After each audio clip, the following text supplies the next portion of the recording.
Hi, I'm Becky Parker Geist. I am the host of the Audiobook Connection podcast, Behind the Scenes with the Creative Teams. I'm also president of Bay Area Independent Publishers Association and the CEO and founder of Pro Audio Voices and Amplify Audiobooks, providing audiobook and podcast production, distribution, and marketing. Today I have with me Carolyn CJ Jones, author of The Art of Forgiveness. CJ, welcome. Thank you, Becky. It feels really nice to be here. Yeah. And you and I have known each other for some years now. So we met, just for our listeners to know, we met years ago in through BAPA, Bay Area Independent Publishers Association, where you've been an active member. So let's clue our audience in just a little bit. We'd love to hear a little bit more about your background and sort of the start of your journey as a writer. Yes, it's been quite a journey. I started in Philadelphia, a suburb of Philadelphia. I was born there, and then moved to various towns around the eastern seaboard while my father went to school. He became a PhD physicist. So Oh, he was going to a bunch of different schools. And then we moved to Columbus, Ohio, to a suburb outside of Columbus, where I grew up most of my life there. oh. Then I went to Kent State University. Was that during the what shall we say, the upheaval years? What shall we call them? Yes, Yes. yes, definitely upheaval. The kids were shot in May, and I went in September. Wow. The campus was a police campus. It was scarier than all get out. And I used to call my parents every night begging to come home. I'd just cry, I'll go to Ohio State, I'll live at home. Oh my goodness. And they Wow. wouldn't let me come because I had made a commitment and they wanted me to follow through on my commitment. Hmm. After that, I decided to find out what all the hoopla was about. Ah. Pretty soon, I became a protester of the Vietnam War. So that went on. And then I was due to get married to my high school sweetie. We had seen each other all through college. I was at Kent. He was at Ohio State. It was like a 2 hour drive. Uh-huh. And we kept up the relationship and, in fact, talked about getting married. So here I am thinking that we're going to get married Yeah. on Valentine's Day. Uh-oh. You hear it coming. On Valentine's Day, senior year in college, I got a Valentine from him, a card, and I opened it up wanting to see what he had written in there. Yeah. And it was a note saying he had gotten married to someone else. Oh my gosh, what a way to break up. My goodness, I that is know. about as brutal as I've heard. I mean, in Yes, terms of, oh my gosh. it was Wow. horrible. Yeah. I was devastated. Yeah. And all I could do was cry. My roommates couldn't console me. So they finally figured they were going to take me out and get me drunk. Oh. Well, I had never had anything to drink before. Mm, So I really got super drunk. yeah. And the thing about the drinking is, I didn't stop for 30 years. Yeah. Wow. And Wow. during that time, I was a very angry, bitter, blaming victim all over my childhood. Yeah. And of course, I was angry at my supposed husband, Hmm. Yeah. but mostly it was about my upbringing. Uh-huh. It narrowed down to that. I Yeah. had a very traumatic upbringing. There were six of us, and I was second oldest. I learned to be quiet Uh-huh. and not speak about anything Hmm. that was of importance and put on a smile and act like everything was okay. Uh-huh. Yeah. That didn't serve me well when I got later in life. Right. Right. Yeah.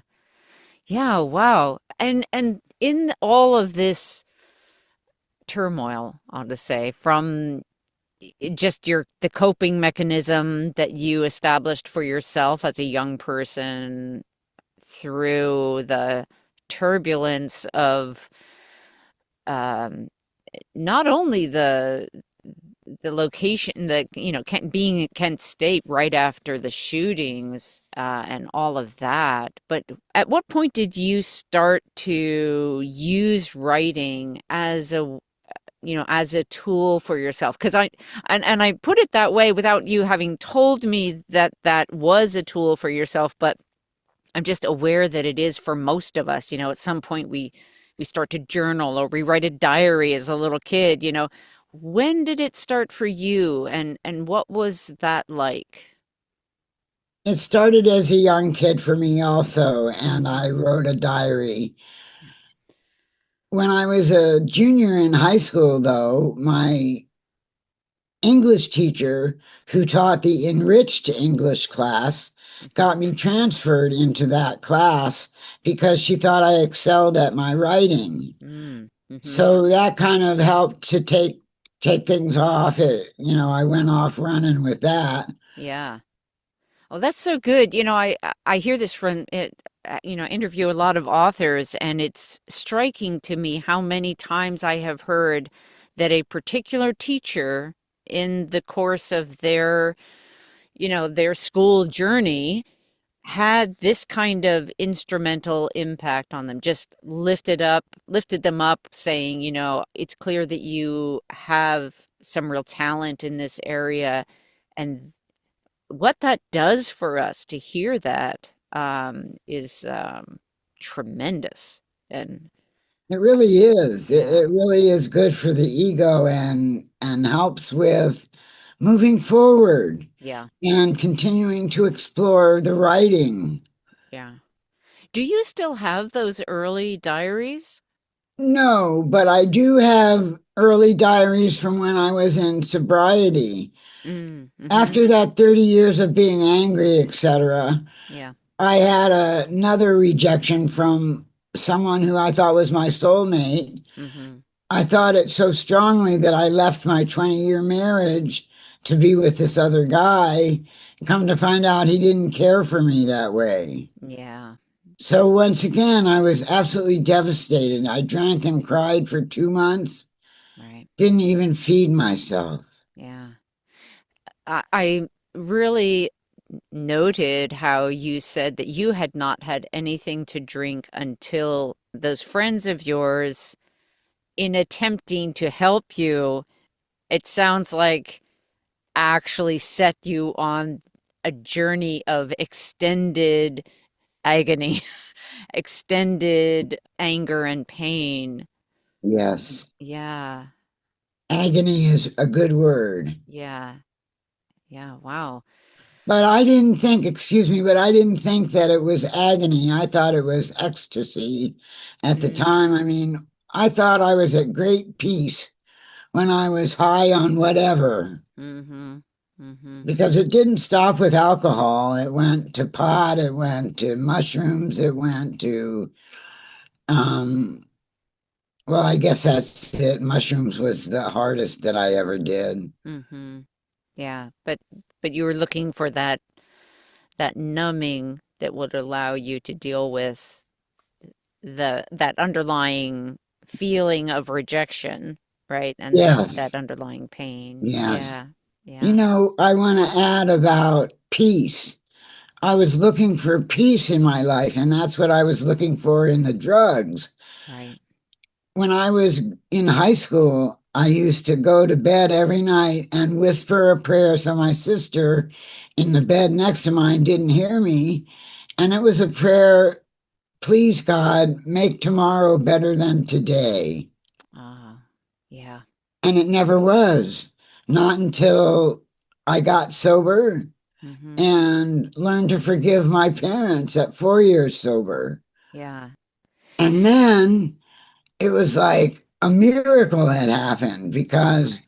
it was just great peace and freedom from resentment came to me. Yeah. I'm curious, did your parents also, did they drink? Did they, or, Well, my father had a bout with drinking, and my mother swore he was an alcoholic, but Mhm. I don't think he was. She swore anyone was an alcoholic that drank. Okay. Mm-hmm. So her word isn't necessarily true. Mm-hmm. Do you think, so I'm just curious about at the point where you were in college, which is usually those years of personal rebellion and finding our own independence.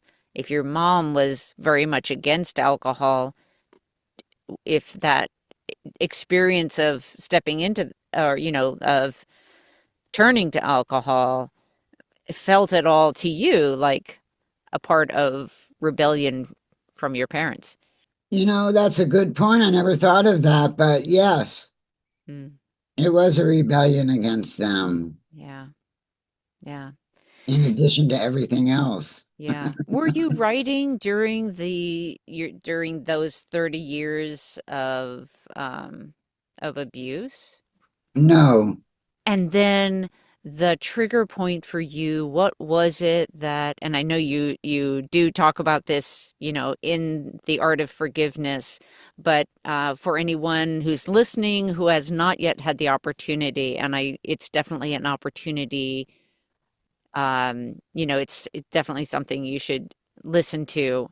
But that point at which you did step into using writing as an actual deliberate conscious tool, um, tell us a little bit about that decision and that shift for you. probably 9 months before I left my marriage for this other man, I started writing. I'd get up at 5 in the morning and sneak off the boat. We were living on a 45-foot sailboat at the time. And I would sneak off the boat and go to the local coffee shop and drink coffee while I journaled. And even back then, I was writing about the unrequited love. He wasn't an unrequited love yet, Mm, but I was writing about him and trying to decide if he felt the same about me that I felt about him. Well, after writing for months, I decided the marriage was done. mhm. It was an alcoholic marriage filled with arguing.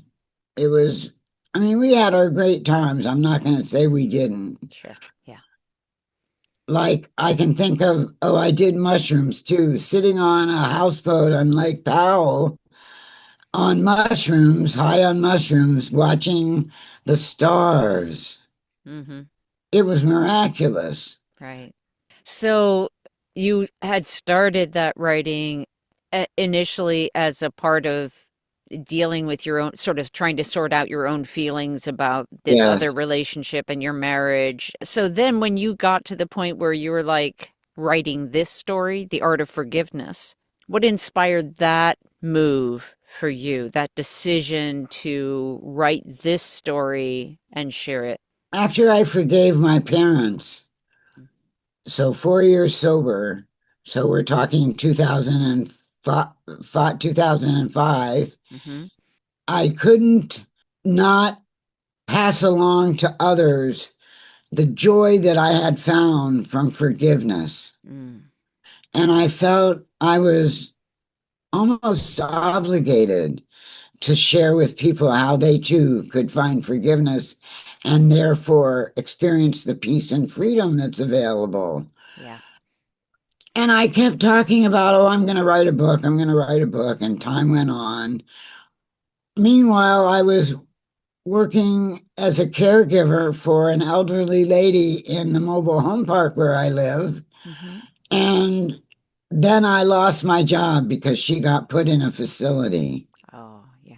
And I didn't know what I was going to do.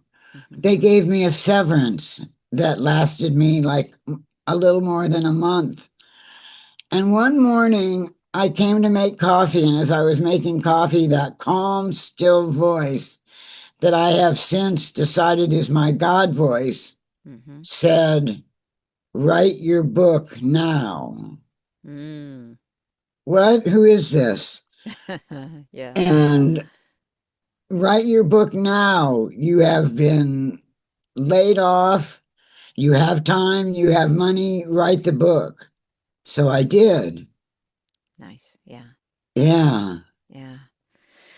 And at that point, I'm going to guess that the process, the publishing, that whole, the editing, preparing the manuscript, layout, the process of publishing itself may not have been something that you already knew. Is that correct?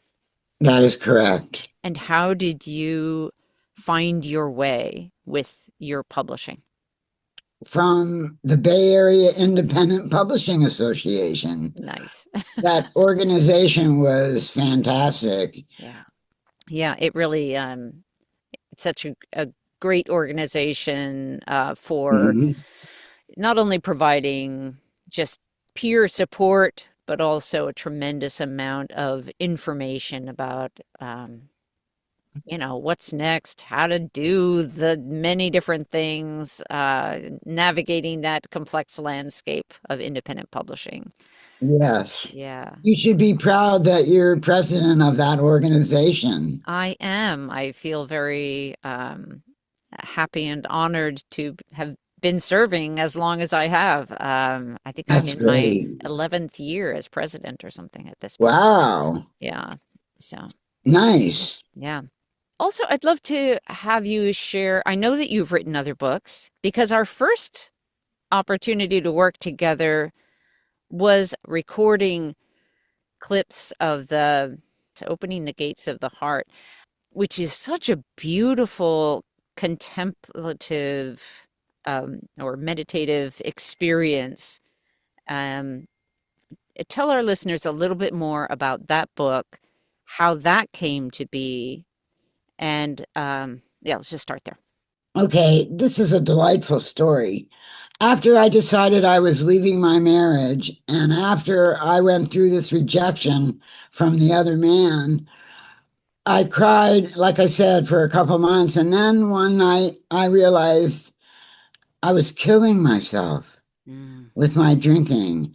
And I didn't know what else to do, but I went out to the cockpit of, I was on another boat at this point, and I went out to the cockpit and I prayed to a God I didn't even believe in.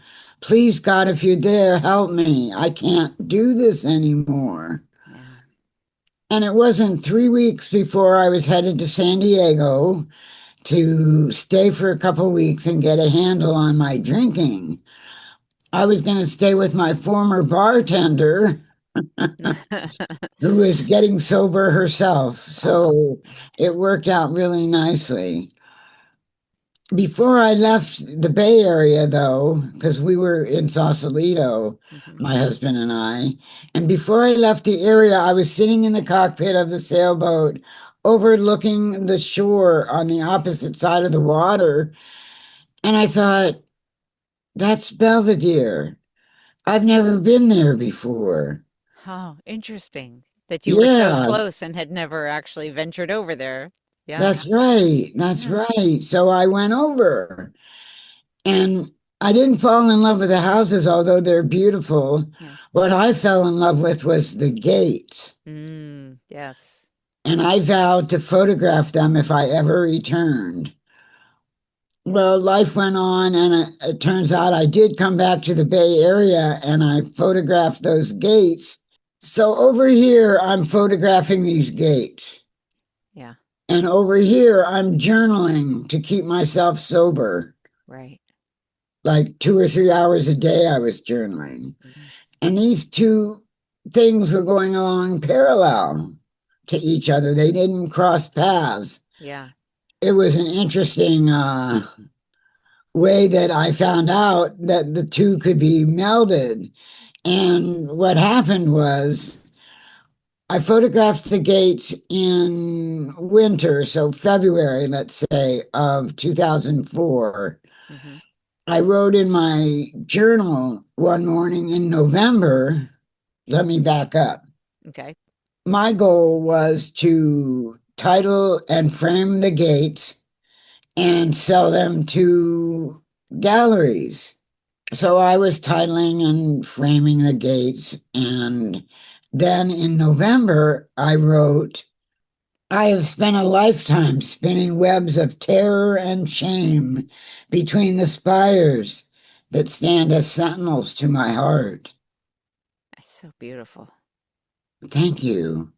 And more to the point is, I almost fell off the chair when I wrote that because a couple weeks earlier, I had titled this image Webs of Fear.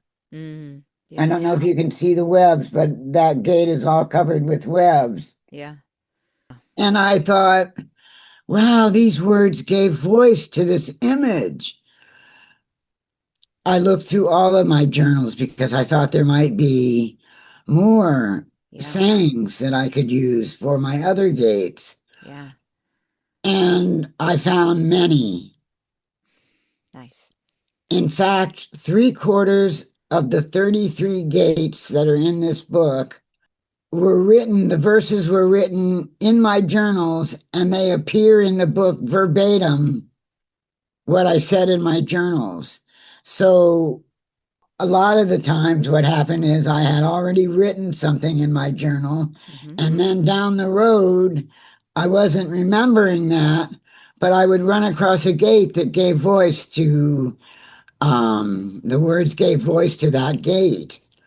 Yeah. I love the way you put that about the words giving voice to the image. That is such a cool um just the concept of that. I love how you've put that. Thank And the you. images are so striking. Really love that book as well. Um, Well, thank you. yeah, Yeah, I'm partial to it as well. yeah, yeah. Well, with good reason. CJ, let's just take a short pause and we'll come right back. Okay. The Art of Forgiveness, A Promise of Peace by Carolyn CJ Jones. How to move beyond resentment and anger to forgiveness, healing, and inner peace. Imagine sitting in a small rowboat in the middle of a lake. Gentle waves lap the side of your boat and rock you into great peace. That's the same feeling you gain when you listen to The Art of Forgiveness. As the subtitle proclaims, it is a promise of peace. Deserving of the gold medal it was awarded for spiritual self-help in the Living Now Book Awards contest in 2022, you are guided through a process that resolves resentment and brings you peace. This method allowed the author to go from 30 years as an angry, bitter, blaming victim to one who lives in gratitude and positivity, at peace and free from resentment. You too can practice the method and gain peace. At the end of each chapter are exercises with tools to help you grow beyond your pain. The #1 New York Times best-selling author of Men Are From Mars, Women Are From Venus is Dr. John Gray. He says about The Art of Forgiveness, as you read, you will gain the skills to grow beyond resentment to healing and forgiving. These tools bring peace to you and all your relationships. If you want freedom, this audiobook is for you. Get your copy today on amplifyaudiobooks.com. We've been talking about the a couple of your books, opening the gates of the heart, as well as The Art of Forgiveness. Tell us, if you would, a little bit about what your goal is in terms of, like, what kind of impact would you like your books to have in the world? What are you hoping to achieve? I got such relief from my books and the writing about things. And both books, Opening the Gates of the Heart and The Art of Forgiveness, portrayed peace at the end. They were both working toward attaining peace. that's what I want others to have. I want them to find peace from maybe it's their upbringing also Hmm. that is bothering them, but whatever might be bothering them, I write for those people to be able to experience the joy that comes with forgiveness, that comes with peace. With both of your books, so what one of the things that I find really interesting is that with the in terms of helping others with your books, that one has a more visual, meditative approach to it's very poetic, um, the giving voice to the images approach, and the other is the sharing of your story in such a vulnerable, honest way. Because, and I think that really this is one of the things that can be so hard about, the telling of our own stories when, there's often a lot of pain.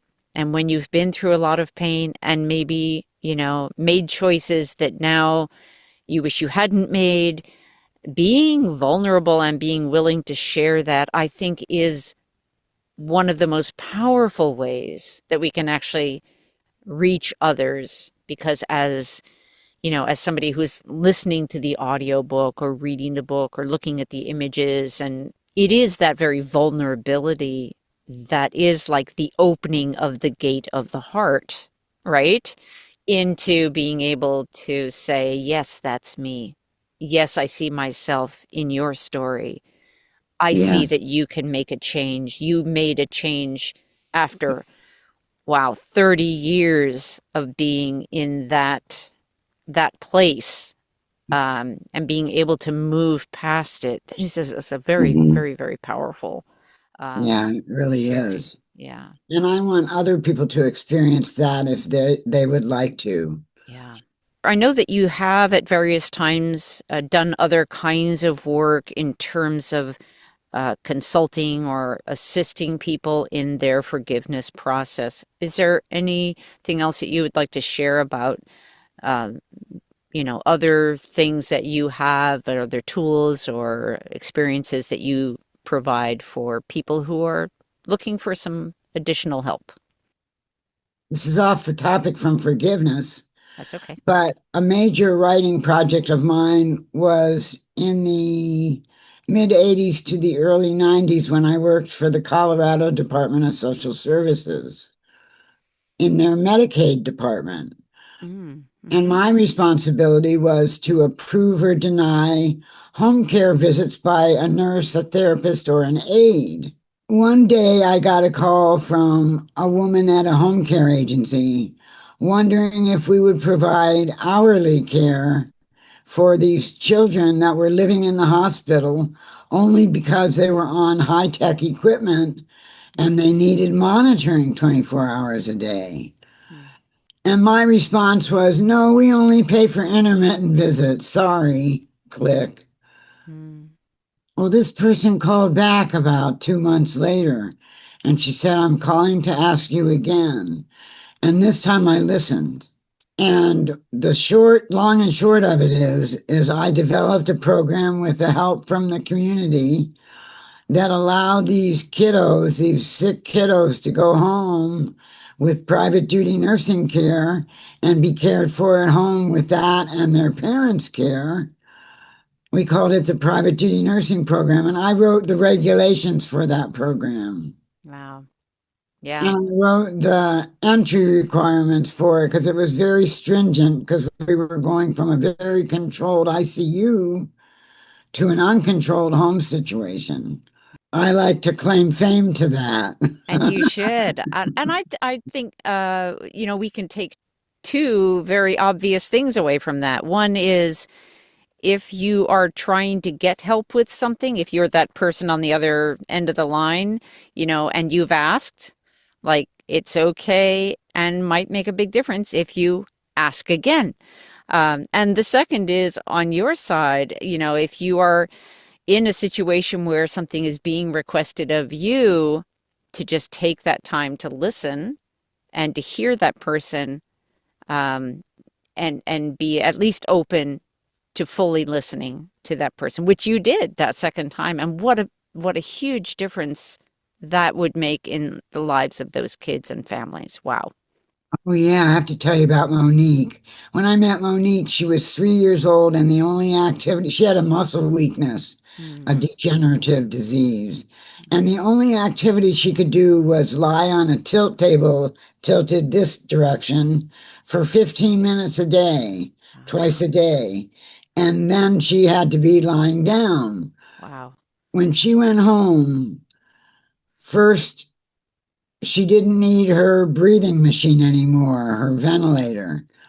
Then she started walking because she hadn't been able to walk. Mm, Then she went to school and they had thought she was pretty delayed. hmm. And come to find out, she had above average intelligence. Wow. So Monique just blossomed, and she's just one of the many stories about those kids that just Ah, that's beautiful. makes you want to cry with joy. Yes, absolutely. Absolutely. I want to shift gears just a little bit and talk about the audiobook process and experience. Yes. And uh, so I had the opportunity to record your audiobook and to be your narrator. Um, I would love to hear from your perspective what aspects of the overall, production process, anything that stands out to you about it. Well, first of all, it was very smooth. Great. It was very smooth, very organized. I didn't have any difficulty understanding what I was supposed to do in my role. You guys explained it all very well. I'm amazed, or was amazed at the time, of your reading of the words on the page, because your intonation and your voice inflection were very much like what I would have said, how I would have said it. Right. So it was like I got the best of both worlds. I got the book out there with a narrator that sort of mimicked my lower voice Hmm. and with the same inflections that I would have put on the words. Yeah. That was exciting. Great. Great. Very So good. thank you. My pleasure. My pleasure indeed. And what's your aspiration overall with your book and audiobook moving forward? What's coming up Well, next for you, and what plans do you have? I plan to get the audiobook out and let people discover it, help them discover it, and look at forgiveness. And then at the same time, I'm going to be writing a memoir. I think it's going to be called A Compelling Journey of Hope and Healing. Nice. Yeah. Beautiful. Yeah. Beautiful. And so our listeners can learn more about you and your writing. Would you share your website address? Yes. It's simply my name, Carolyn CJ Jones.com. Terrific. And our listeners will be able to find your audiobook on Amplify Audiobooks. And that is always the place where we encourage our listeners to get their audiobooks. It is a platform that better supports the authors and their creative process. And so that's where to find it. CJ, thank you so much for spending this time with me today. Oh, thank you, Becky. This was great. Great. All right. Thank you, everyone, for joining in, and we'll catch you on the next episode of Audiobook Connection.